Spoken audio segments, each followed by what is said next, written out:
Inclinemos nuestro rostro, por favor. Amado Dios, te damos gracias por este tiempo que nos permites estar aquí en tu casa para compartir, Señor, de tu palabra. Abre nuestro entendimiento, Señor, nuestro corazón. Quita, Padre, todas las impurezas que tenemos. En tu santo nombre hemos orado. Amén.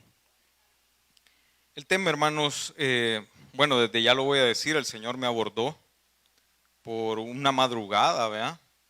Y quizás muchas veces me he quedado callado en diferentes temas que el Señor en algún momento me ha podido dar. Y esta vez sí era a compartirlo. Es el amor al prójimo o el amor a nuestros hermanos y su segunda venida. Y en la iglesia en general, hermanos, el tema del amor a los hermanos ha sido, no en esta iglesia, pero en la mayoría de iglesias, abandonado. Se ha dejado de lado, no ha sido prioritario. Y lastimosamente estos evangelios baratos que han salido han venido a querer opacar todo esto, pero las vivencias en Cristo son más fuertes que cualquier cosa errónea que se pueda venir y compartir.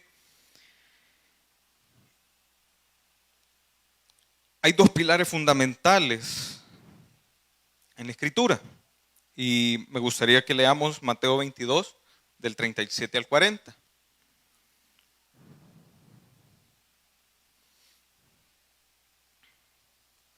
Dice así Mateo 22, 37. Jesús le dijo: amarás al Señor tu Dios con todo tu corazón y con toda tu alma y con toda tu mente. El 38, este es el primero y grande mandamiento. Y el segundo es semejante: amarás a tu prójimo como a ti mismo. De estos dos mandamientos depende toda la ley y los profetas. Y es curioso, hermanos, porque el Señor vino y tomó esa decisión de poner que amemos a nuestros hermanos a la par de amarlo a Él.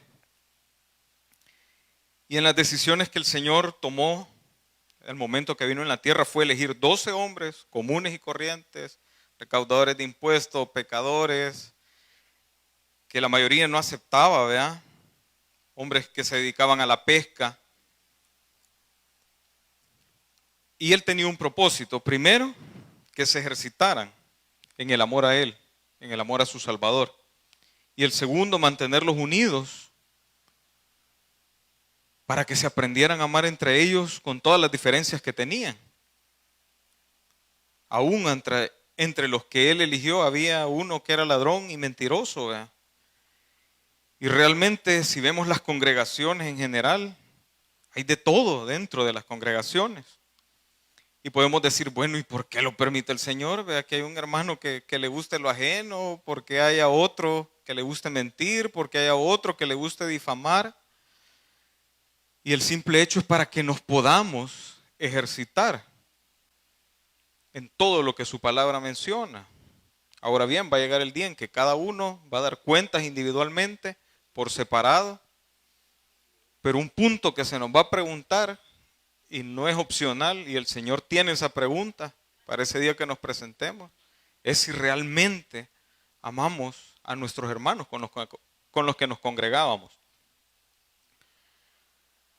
Hay otro texto que me gustaría que leamos, y es Primera de Juan 2, del 9 al 12. Primera de Juan 2, del 9 al 12. Hay varios textos, hermanos, para poder entrelazar todo lo que el Señor en algún momento me lo daba, que lo compartiera. Dice así: el que dice que está en la luz y aborrece a su hermano, está todavía en tinieblas. El que ama a su hermano permanece en la luz y en él no hay tropiezo. Pero el que aborrece a su hermano está en tinieblas y anda en tinieblas y no sabe a dónde va, porque las tinieblas le han cegado los ojos. Os escribo a vosotros, hijitos, porque vuestros pecados os han sido perdonados por su nombre. Y muchas veces ese sacrificio, hermanos, se nos olvida realmente el sacrificio de Jesucristo en la cruz donde borró todos los pecados. Ahora tenemos ese acceso y se puede decir de una forma quizás consciente o inconsciente, pero altanera, decidimos obviarlo, ¿verdad? Y tratamos mal a nuestro prójimo. Y eso realmente se da mucho en las congregaciones. Venimos y por naturaleza, ¿verdad?, humana, somos selectivos totalmente. Que este hermano es feo, que este hermano es bonito, que la voz es chillona y por eso no le hablo porque me aturde. Hay otro que solo el evangelio anda en la boca, hay otro que no le interesa. Y desde ahí vamos tomando infinidad de situaciones para decir, yo no me llevo con los hermanos. Obviamente si el Señor me puso esto es porque en la casa donde me congrego, ¿verdad?, pasan esas situaciones. Porque Él ve los corazones de todos, ve las situaciones de todos y muchas veces, tal vez, cuando con el hermano Quique, vean, nos vamos a contar la ofrenda, no nos damos cuenta, pero el Señor sí se da cuenta de todo lo que pasa en el corazón de cada uno de nosotros, de los que nos congregamos aquí. Ahora se pueden preguntar, ¿qué es lo que tiene que ver este tema de amar al prójimo con su segunda venida? Y es aquí donde creo que más de alguno va a querer apedrearme en algún momento, vapulearme, porque ha sido una doctrina que fue metida en la iglesia cristiana, ¿verdad? Lo que voy a mencionar. Y viene esa pregunta, ¿qué tiene que ver el amor a mi hermano con su segunda venida? En la noche y en la madrugada el Señor ha sido bastante constante con este tema y me preocupaba el compartírselos. Le decía al pastor, tengo esta deuda con la iglesia. Y el Señor me abordaba en el corazón, vea, en su gran amor y misericordia, y me llevó a esta serie de textos. Y uno de los que comprometen bastante esta prédica es que, hermanos, la iglesia de Cristo va a pasar la gran tribulación, la va a vivir. Y yo sé que hay varios que se van a quedar, este hermano, así yo me voy a ir antes de que comience todo eso. Yo me voy a ir porque es lo que nos gusta, ¿ve? No, hermano, usted cree en el Señor, se va a ir y todos esos problemas no los va a vivir, no se preocupe. Eso es lo que se vendió. Y ¿por qué se vendió esa idea? El señor Scofield, estudioso de la palabra del Señor, ¿verdad?, tomó ese comentario de un cura o sacerdote, lo implementa en su Biblia de comentarios, que mucho antes era prohibido poner un comentario entre la palabra del Señor, pero se permite, lo pone y las iglesias comienzan a caminar con esa idea, que no van a pasar la gran tribulación. Ahora bien, Josecito, me ayudas ahí con 1 Corintios 15. Y es aquí donde realmente el Señor viene y hace visible qué es lo que pasa en la iglesia. 1 Corintios 15, 51 al 53. Dice así: He aquí os digo un misterio. No todos dormiremos, pero todos seremos transformados. En un momento, en un abrir y cerrar de ojos. Y ojo aquí, a la final trompeta. Porque se tocará la trompeta y los muertos serán resucitados incorruptibles y nosotros seremos transformados, porque es necesario que esto corruptible se vista de incorrupción y esto mortal se vista de inmortalidad. Ahora bien, les tengo una pregunta. ¿La iglesia actual es incorruptible? Con todo lo que les he mencionado. Y el tema principal es el amor a nuestros hermanos. Y es en lo primero que somos totalmente corruptibles. Ahora a ver, ¿qué es lo que tiene que ver con ese tiempo? Son 7 trompetas en las cuales van a haber infinidad de dificultades. No va a ser un tiempo fácil, de ninguna forma. Pero el Señor va a ocupar ese tiempo para limarnos todas las asperezas que tenemos actualmente. No sé cuántos le piden realmente al Señor que les diga en su día a día en qué están fallando, en qué son corruptibles, en qué tienen arrugas, en qué tienen manchas. Y que por favor día con día se las esté lavando el Señor, limpiándolo totalmente lo que realmente tenemos en nuestro corazón. Entonces, ¿qué pasa con este tiempo actual, hermanos? En que tengo ese margen de poder decir, yo no me llevo bien con mis hermanos de la congregación, vea. En ese tiempo de dificultades que vamos a afrontar, el Señor se va a encargar de quitar ese de no velo por mis hermanos, ese de no quiero a mis hermanos. El Señor nos va a quitar ese me molesta este hermano. Y viene una pregunta, el por qué, vea. Pero antes, para que entiendan un poco ese proceso de limpiarnos en ese periodo de tiempo, ahora que somos una nación, vea, próspera en oro, que ya casi van a poner las plantas para extracción, les voy a explicar cuál es el proceso de poder venir y purificar el oro. Y voy a comparar a la iglesia con el oro. En este proceso, ustedes ven, sacan unas piedras metálicas, vea, oro, mezclado con infinidad de minerales, suciedad, etc. Hay un proceso para cambiarlo de su fase sólida a su fase líquida. La fase sólida siendo la dureza del corazón de la iglesia actual. El Señor nos va a pasar a la fase líquida. Y no va a ser nada fácil. Para eso, el metal tiene que ser sometido a 1064 grados centígrados. ¿Se imaginan ese fueguito? Vea cómo se debe sentir así. Y en el proceso de purificación, que se le llama el proceso o la técnica Miller, es sometido, se le pone gas cloro y toda esa suciedad, al momento que el metal está líquido, comienza a salir. No sé a cuántos de ustedes les gusta la nata, ¿verdad? Sobre la leche de vaca. Ya vi que el hermano ahí atoró la cara, que le da asco. Pues esas mismas impurezas son las que salen. Y el herrero viene y pasa un cepillo para botar esas impurezas. Esas impurezas, el proceso metalúrgico, ¿verdad? Son logradas en retirar y dejar el oro en un 98% de pureza. Déjenme decirles que para la honra y gloria del Señor, cada uno de los que estamos aquí, y es la voluntad del Señor, vamos a ser purificados en el 100% y nos vamos a parecer al Hijo de Dios. No es un 98% que a medias, vaya, casi Señor llegaba a donde tú decías que yo tenía que estar, sino que nos va a hacer llegar. Pero es necesario ese tiempo difícil. Este es un ejemplo que me gusta utilizar con los jóvenes para que entiendan, vean los que estudian ciencias. Y aquí hay un discípulo del Señor, Dieguito, siempre me pregunta de ciencias, comparado a la Biblia. Y la Biblia es el libro más científico que puede haber.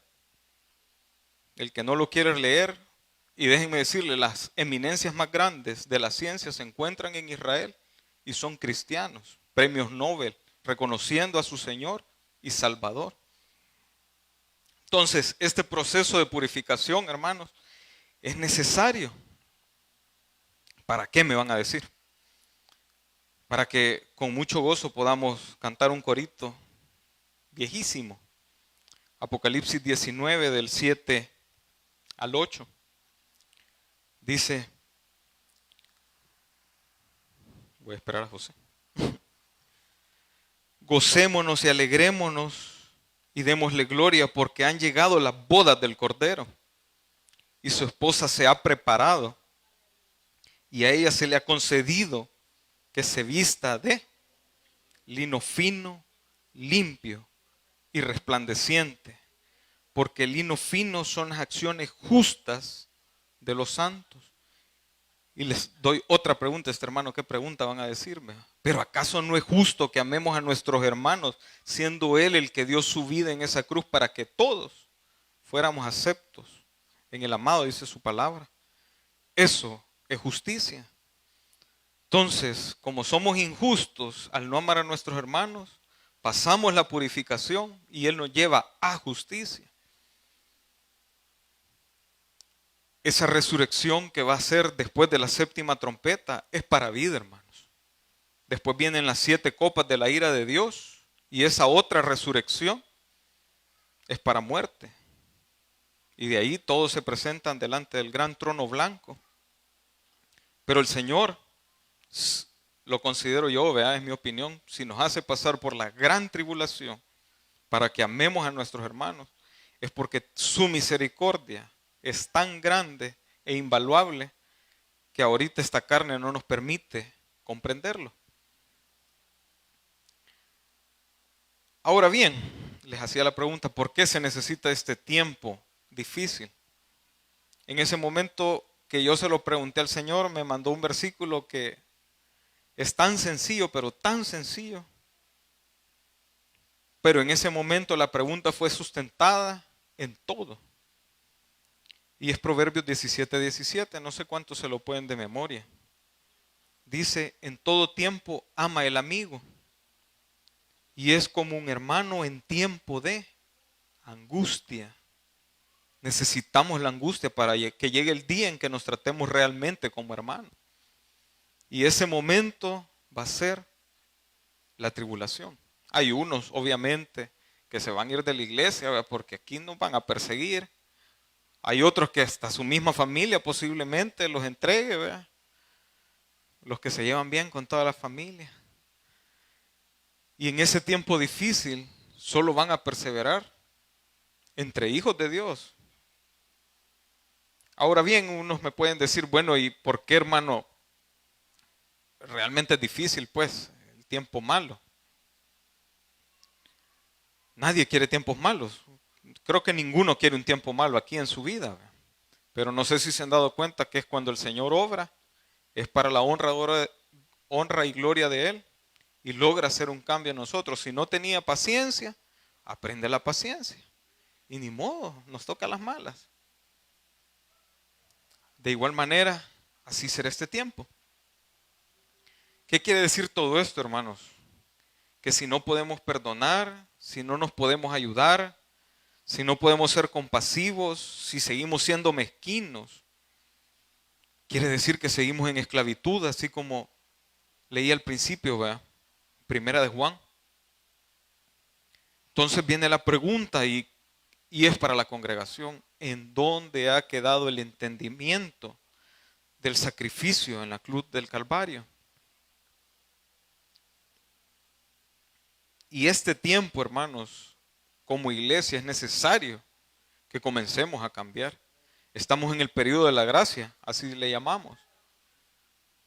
De disfrutarnos unos con otros, el compartir, el poder decirle, hermano, me permite orar por usted, hermano, me permiten poner manos, porque el Señor así lo manda.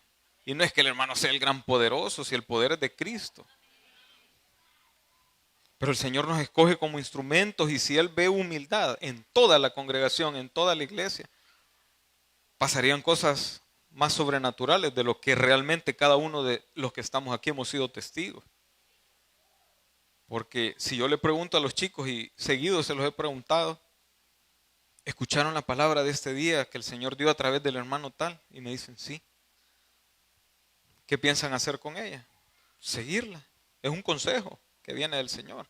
Obviamente lo más importante es conocer su palabra, compararlo con cualquier cosa que se nos pueda presentar, así como este comentarista, y poder vivir una vida plena en Cristo haciendo su voluntad.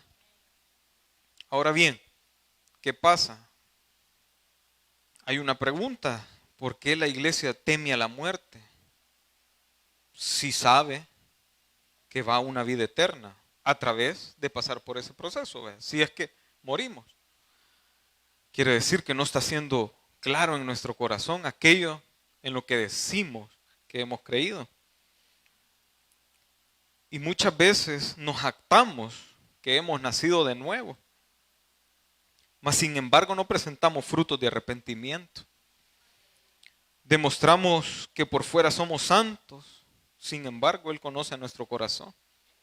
Y por más que queramos escondernos, pero ni el mismo Satanás, si no veamos el mismo ejemplo de todos los ángeles caídos.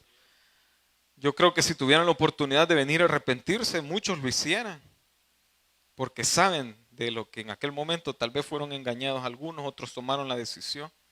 y quisieran regresar delante del Padre, convivir en esa forma. Primera de Juan 3:14 dice, nosotros sabemos que hemos pasado de muerte a vida en que amamos a los hermanos. Y yo no sé, pero no me gustaría que dijeran, ya fuiste allá al cementerio presencia de Dios, ¿ve? No queremos eso. Queremos que hayan solo vivos delante del Señor, que amen al Señor, que amen a su hermano, que se vistan, así como dice, ¿verdad? De lino fino y resplandeciente en las buenas obras, que ese es el adorno que el Señor nos ha entregado. Hay un versículo, no lo tengo ahorita en mente, pero dice que el adorno en la mujer son las buenas obras. No es que se planche el pelo, ni que se maquille, ¿verdad? Ni que ande el vestido sensual o las cadenas, argollas. No, las mujeres de la iglesia o las mujeres de Cristo dice que su adorno son las buenas obras. El hombre, que nos gusta arreglarnos muchas veces, me voy a arreglar para que las hermanas me vean, o me voy a arreglar para que los hermanos me vean. No debería ser por eso, sino hago buenas obras para que Cristo me vea. Y el hermano que lastimosamente en las buenas obras no logre ver a Cristo, es porque todavía vive esclavo en esclavitud al pecado. Obviamente esta carne vive en esa esclavitud.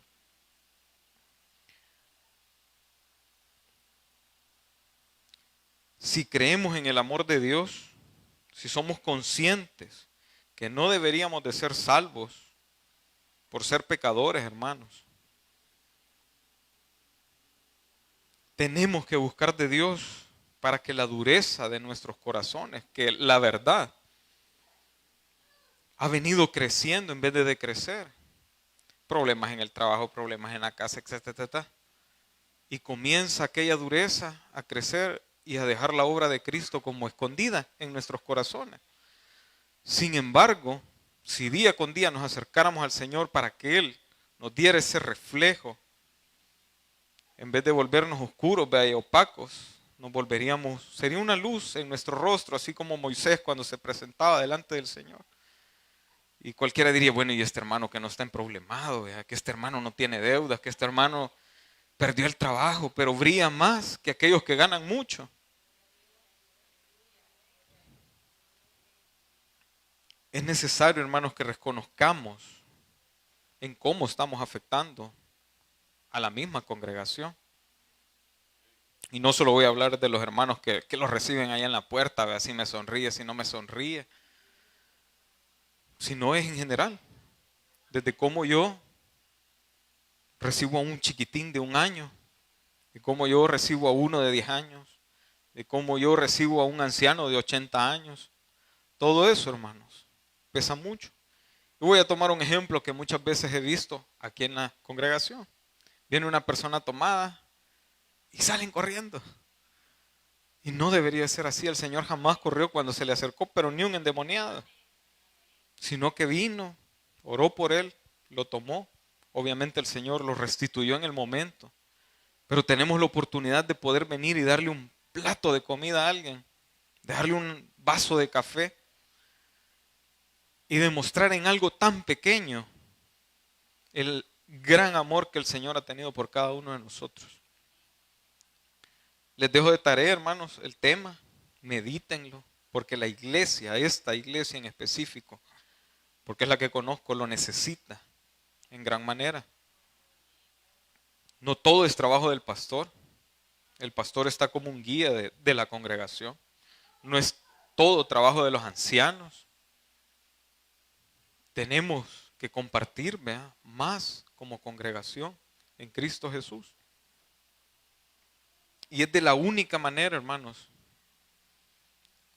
que el Señor diga algún día, en lo poco me fuiste fiel, con tal de aquel pedacito que se asemejara un poco a la gran obra que el Señor hizo, que muchas veces solo leemos la Biblia y ay, el Señor le sacó los diablos a este, el Señor le dio de comer a tanta gente y lo vamos pasando y lo hacemos pasajero y ya leí la Biblia y ya estuvo y ya cumplí. Y no es así. Tampoco solo es de venir y sentarse. Y creo que el pastor casi siempre en cada culto, hermanos, levántense y salúdense. Preguntarle a alguien, hermano, ¿cómo está ahora? Hermano, necesito oración. Hermano, tal vez no tengamos dinero, pero hay infinidad de otras cosas en las que podamos venir y derramarnos delante de nuestros hermanos.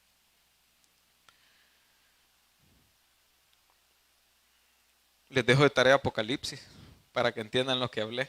Hay muchos que yo sé que se pierden, o la mayoría de los chicos les he dicho, lo vamos a estudiar despacito, desglosado. Me dicen, yo no lo leo, hermano, porque no lo entiendo. Y está bien. Y creo que eso es una responsabilidad que tiene la iglesia, de compartirlo, de hacerlo claro, como el Señor realmente lo ha presentado en su palabra. Sin doctrinas falsas, sin que yo creo que así va a ser, sino como dice la palabra que va a ser. Amémonos, hermanos, en el día a día, los lunes, los miércoles, los martes que no venimos, los jueves que no venimos. Y seamos una congregación más unida delante de los ojos de nuestro Salvador. Que Dios me los bendiga a todos. Oremos unos por otros. Preocupémonos unos por otros. Dediquemos más noches de vigilia, cada uno en su soledad, en su privacidad, unos por otros, en orar unos por otros, en pensar unos por otros, porque eso es lo que se nos va a ser preguntado, para eso va a servir ese tiempo.